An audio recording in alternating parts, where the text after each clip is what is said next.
What's up, everybody? Welcome to the Pick Six Podcast, CBS Sports Daily NFL Podcast. I'm Will Brinson. I am your host. It's Tuesday, April 13th in the morning, and you're getting two pods today, and they're both about quarterbacks. We are in the middle of our individual episodes detailing quarterback prospects to get you ready for the upcoming NFL draft. Today will be Trevor Lawrence with Chris Trapasso. Later on today, we will have Zach Wilson with Josh Edwards, and then coming up throughout the week, Trey Lance, Justin Fields, and of course, Mac Jones, as you might note, with Ryan Wilson. Make sure and check out Ryan Wilson's Mock Draft Monday 9.0. Ryan Wilson's 33rd mock draft in the feed. And since it's Tuesday, you know what else you can do? That's right. You can cruise on over to Paramount Plus and check out some Champions League. The pressure continues to mount as the world's top teams compete for soccer's most coveted trophy. The Champions League is down to the final 8, and you can stream every match live on Paramount Plus as they cut the field to 4 teams following this week's second leg of the quarterfinal stage. Don't miss a minute of world-class soccer, including PSG versus Bayern Munich and Real Madrid versus Liverpool. Paramount Plus, live sports, breaking news, and a mountain of entertainment. Go to ParamountPlus.com to try it for free. Joining me now to talk about Trevor Lawrence, Chris Trapasso. Traps, what's up, buddy?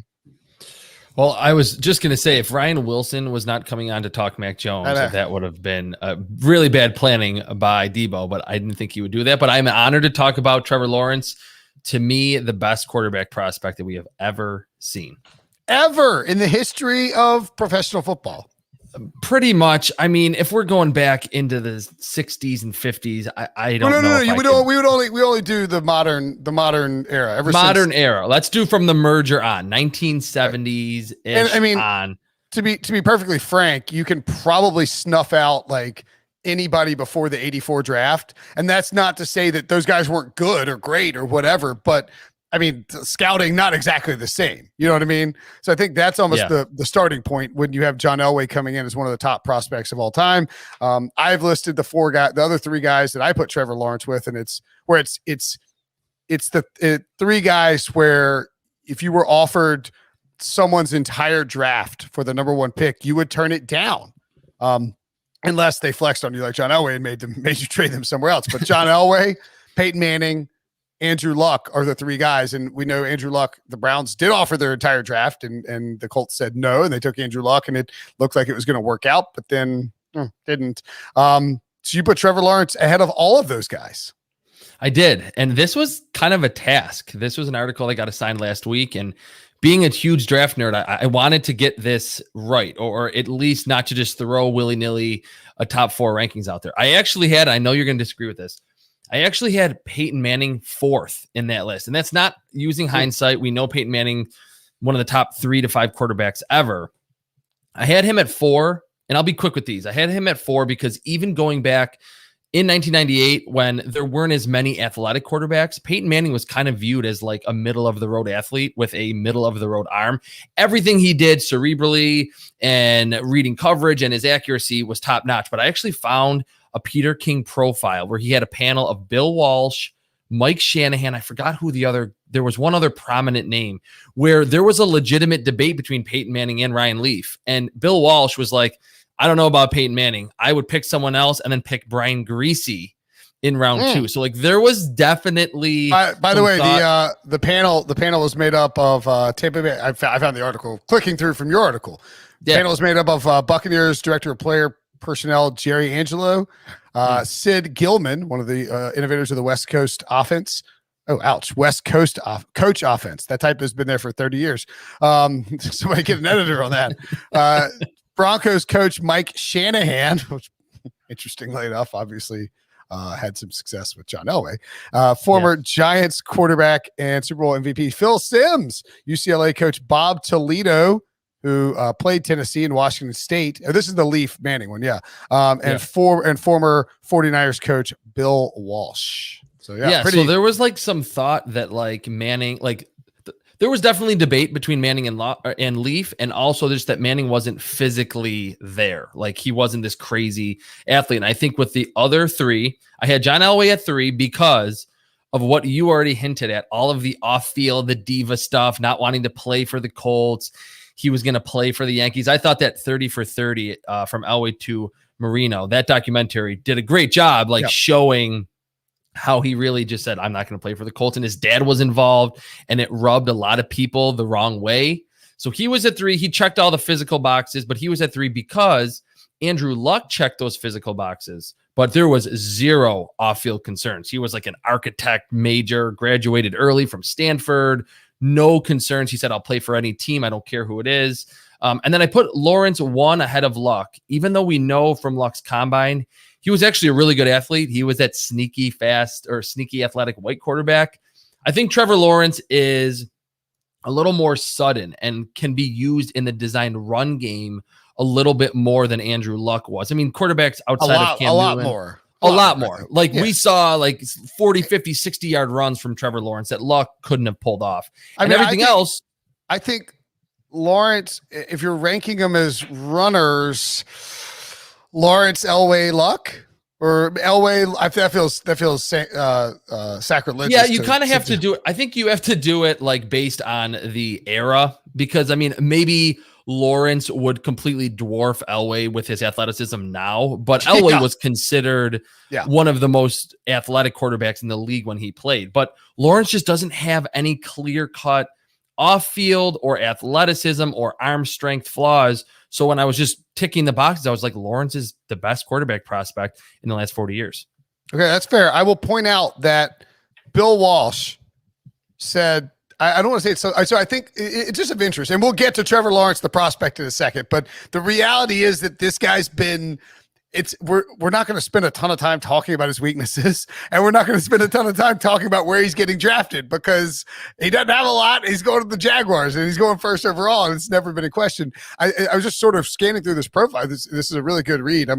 It's fascinating. Save it in a pocket. But Bill Walsh said, Of Manning, I don't see Favre or Elway. I see those guys on the next level, but Manning seems to be more pro-ready than Leaf. And I think that's fair. Like Peyton Manning didn't have that athleticism. You know, he was more, when you watch him at Tennessee and go back and watch the highlights, or if you watch him back then, he's more athletic than you remember.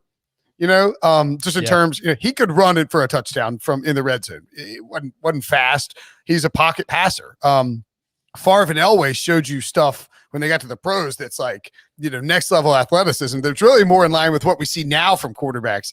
And so I do think there would be some. I guess my point is that when you talk about Manning as it relates to where he stood as a prospect, I think having Ryan Leaf in that draft made a difference too. Like people were like, well, if it's a debate between Leaf and Manning, how good of a prospect could he be? And then 2, the lack of athleticism and flash. And that is what we get into as prospects. But ultimately, Manning's pedigree was, his dad's a former NFL quarterback, a star NFL quarterback. And obviously Eli was playing very well at the time at Ole Miss, I believe, as a young player. But the point being is that Manning, to me, was almost like a can't miss just because of his, you knew he was going to show up and be a high level professional. But we're nitpicking between elite players here. Also interesting quote from Bill Walsh, by the way, on here. I'd pick another top player. He says he wouldn't take Manning or Leaf. And then I'd take Brian Greasy in the second round. I think he has the tools to be special. It'd be interesting. Brian Greasy in a Bill Walsh offense makes a lot of sense. So I'm not surprised he suggested that. But if you put Peyton Manning in a Bill Walsh offense, he'd run it to perfection. So whatever. At any rate. So I sort of lost my place looking at that. I would disagree in talking about, I would have Peyton 1. And I mean, I didn't scout Elway.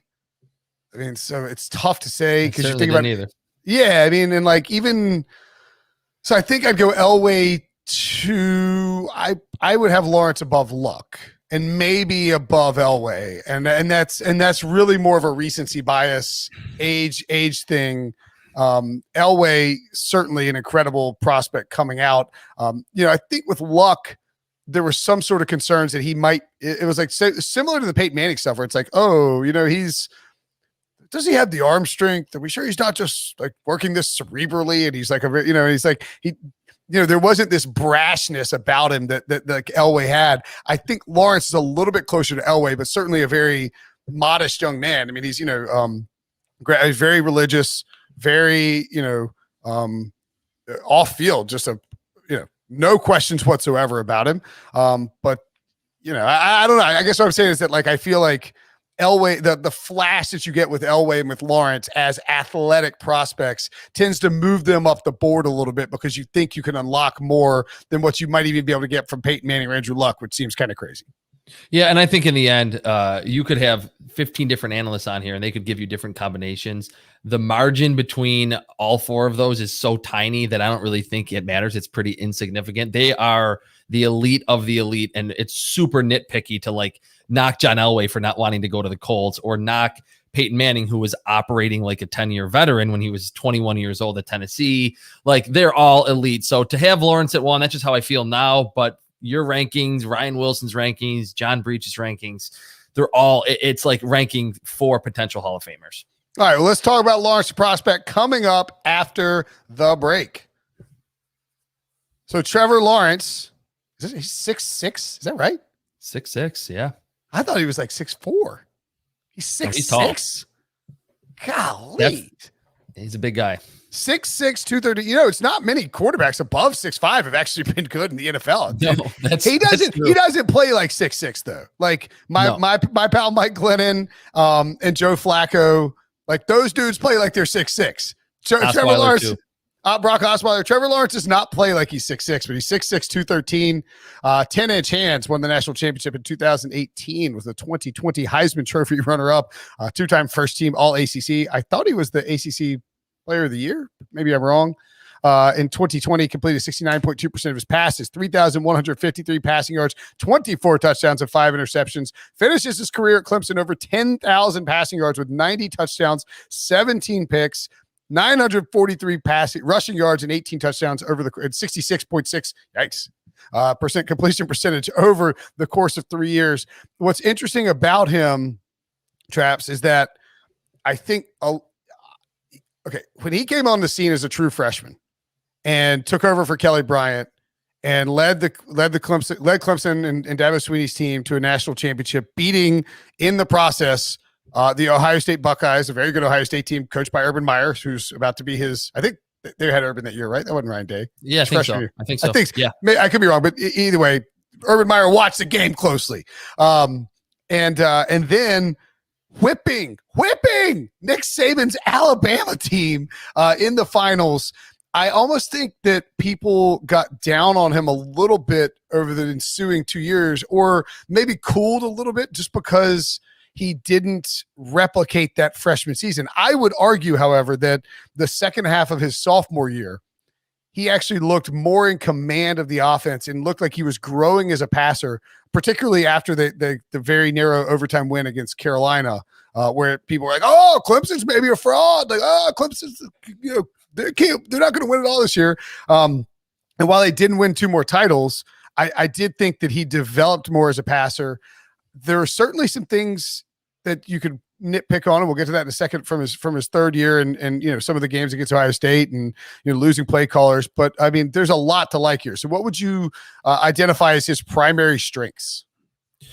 Well, physically, and we already talked about it, but in terms of his arm talent, and that's to me the ability to not just throw strikes all over the field from a clean pocket, but like off-platform throws, throwing on the run when there's a linebacker coming through the A gap ready to knock his helmet off. He can still make a crazy throw 30, 40 yards down the field. Crazy arm talent, not like Patrick Mahomes or Josh Allen level arm, but close. He'll be a top 10 quarterback in terms of arm strength. We know what he can do in the design run game. I think he's like a pretty natural runner, like following his blockers, cutting. Like you said, he's not like a stiff power forward in the NBA. Like, he can really move at 6'6", sink his hips, juke a linebacker, a safety. So physically, he really brings it. And I think, to your point about early in his college career, that really opened everyone's eyes to how good he was to decimate that Alabama defense at like 19 years old. His birthday's in October, so he turned 19, or he was 18 when he started playing at Clemson, turned 19, and then the processing, the decision-making, the accuracy against an Alabama defense that we know has like 7 or 8 future NFL players on it every single season, if not more than that, if you're counting underclassmen. And I remember Nick Costos, our former buddy, said that right after that game, still buddy, former coworker. Yeah. Former coworker is what I meant to say. That right after that game, he was like, I would take him as the Giants quarterback tomorrow. Like, and so it was bound to be a regression in terms of how people view Trevor Lawrence, but we've seen that a lot. Like a top end quarterback will have a really good freshman, sophomore, junior season, and then kind of dip in year 2 or year 3. There was a little bit of a shaky start early in his sophomore season in 2019, but I think Lawrence rebounded and ultimately got as close as he could get to living up to that ridiculous true freshman season. Like Sam Darnold's breakout season, he never really lived up to that at USC. There's countless number of quarterback prospects that get a lot of buzz after one really good season earlier in their college careers. And like 9 times out of 10, they get noticeably worse. I agree with you. I don't think Lawrence got worse.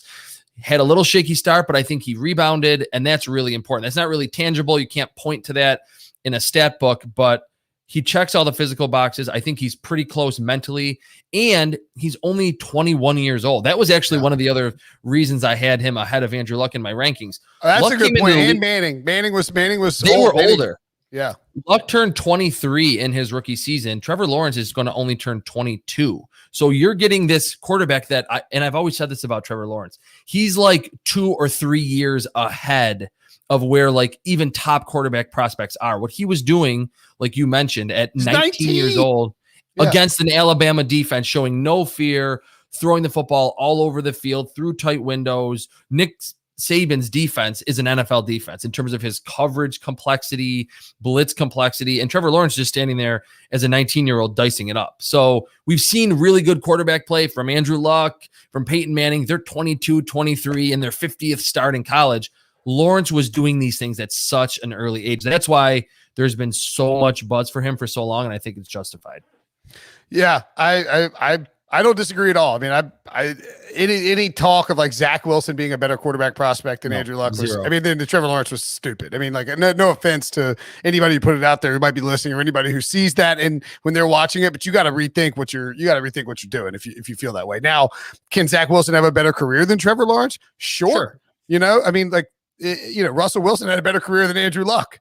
I mean, and still is. I mean, it's. It can happen for sure. I mean, it's not out of the question. That's how this all works. But one of the other things too, when I talk about that bounce back in the sophomore year, I felt like, and it was interesting because it was happening at the same time, is like down the stretch of the 2019 season, Patrick Mahomes was playing the best he'd played at that point in time, in my opinion, in Andy Reid's offense.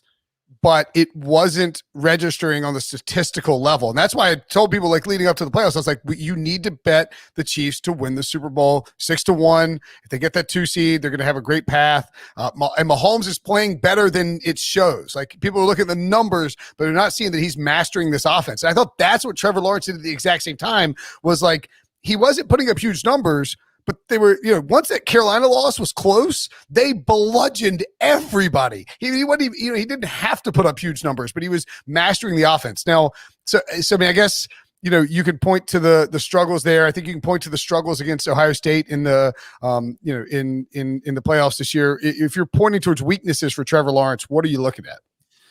All right. I've already said earlier that it's nitpicking with anything with these elite quarterback prospects. So this is nitpicking. I think at times Trevor Lawrence gets a little bit frantic under pressure, and that's just at times. Sometimes he drifts away from pressure, keeps his head up, looks like Drew Brees inside the pocket, who to me, him and Tom Brady are the two best at just subtly moving away from pressure and throwing to their second or third read. But at times we saw it in the Ohio State game you mentioned. In the national title game against LSU 2 years ago, I thought he was getting a little more pressure than normal, was holding onto the football a little bit too long, was throwing it as he was getting hit. He can be a little frantic. So I think if you're the Jaguars, you really need to shore up that offensive line for him to just get the most out of him. Sure. His miss tends to be a little high, and I think he likes to throw the ball over the middle. He's not afraid to throw it anywhere. If you're missing high over the middle, that could lead to some interceptions. And you will not see on film very often him sliding. And at 6'6", 213, he's kind of lanky. And we saw him take a bunch of big hits in college, especially in the college football playoffs. Sean Wade cracked him in that semi game 2 years ago. He needs to learn to protect his body a little bit better. I think, honestly, he kind of reminds me of Robert Griffin III as a runner. Like, he'll dive for that extra yardage, does have that breakaway speed too, but you would rather him be more like Russell Wilson and just get out of bounds or do a baseball slide, because he's going to take big hits and he kind of leaves himself susceptible to those. So those are my 3 like nitpicking weaknesses where I could see things going a little astray with him early in his career. And look, he's had, he's had a lot of success running the football at the college level. I mean, that's part of that is, that having that ability will it's part of his game. Yeah, but it like compels you to run more. And I think that's going to be a problem. Like, it'd be very interesting to see how I think going to Urban Meyer, I don't know if Urban Meyer is going to be a good NFL coach. I do think Urban Meyer will get the most out of Trevor Lawrence, or be able to develop Trevor Lawrence, and will put him in a position to succeed with quick throws, with the offense he uses. They're going to design a plan for him. They'll use his legs some, but we'll try to keep him in the pocket and anchored there. They use the franchise tag on Cam Robinson.